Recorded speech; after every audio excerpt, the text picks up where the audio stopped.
Tensions between Canada and India have reached a boiling point, with both countries expelling diplomats amidst allegations against India of violence, extortion, and murder on Canadian soil. Joining us now is Wesley Wark from the Centre for International Governance Innovation. Wesley, we appreciate this. Thank you for joining us. My pleasure. Nice to talk to you, Amandalina. Absolutely. And let's get right into it. Both countries expelling diplomats. What do you think this signifies? Well, it's a further escalation in tensions that that really go back to the September of 2023, when we'll all remember Prime Minister Trudeau stood up in the House of Commons on its first day of its fall setting and indicated the government had credible intelligence that Indian government officials were involved in interference in Canada and implicated in the murder of a Canadian Sikh activist by the name of Hardeep Singh Nijjar. We fast forward to this fall, and a second fall surprise, October 14th, Thanksgiving Day, and the RCMP holds an extraordinary press conference to indicate that they're continuing investigations, that they're deeply concerned about the possibility of further criminal acts in Canada, that they want to break the chain, as they called it, and disrupt plots, but break the chain, particularly between Indian government officials in Canada and criminal proxies and gangs.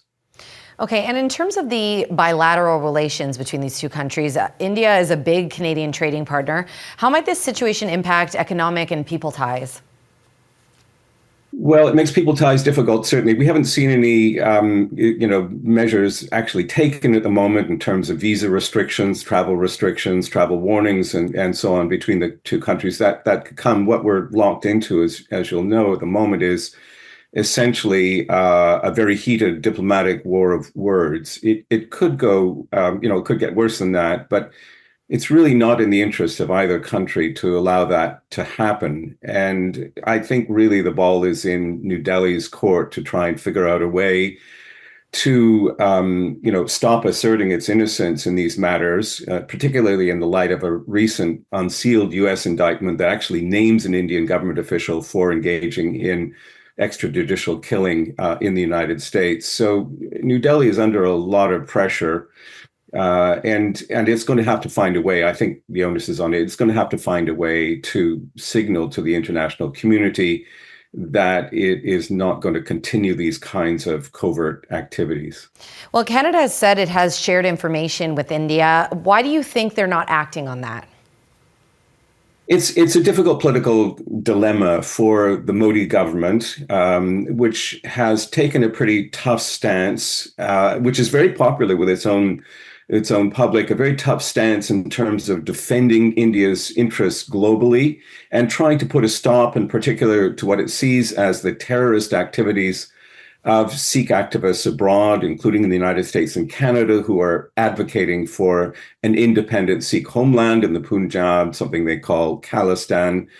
This is not a very popular idea within India, but it is popular in some segments of the Sikh diaspora. And so the Indian government really feels that foreign states like Canada and the United States have not taken sufficient action to stop this separatist movement, which really is of great concern to the Indian government. And so they feel that they've had to take action into their own hands, even to the extent of engaging in extrajudicial killings.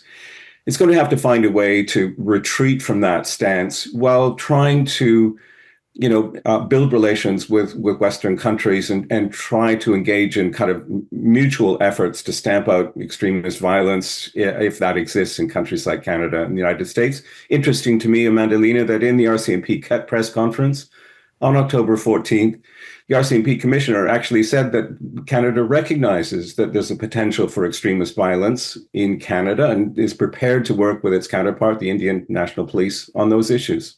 Wow. Okay. A lot to unpack here. Now, I want to go back to something you said. You said the ball is in India's court. So do you see there a way forward here? Well, typically what happens, there's a long history of what's called covert operations, where governments attempt to interfere in foreign states, but maintain the guise of innocence. This is called plausible deniability. That plausible deniability in the case of New Delhi's actions abroad is really growing pretty tattered and thin. So they're going to have to come up with a plan B. which is to move from saying, these allegations are preposterous, as Indian officials have said with regard to the Canadian charges.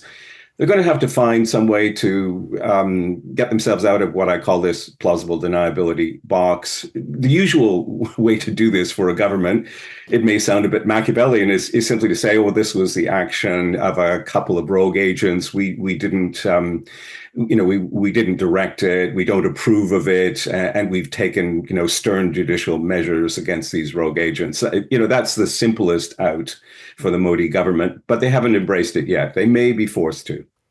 Okay, Wesley, we thank you so much for this. That is Wesley Work from the Center for International Governance Innovation.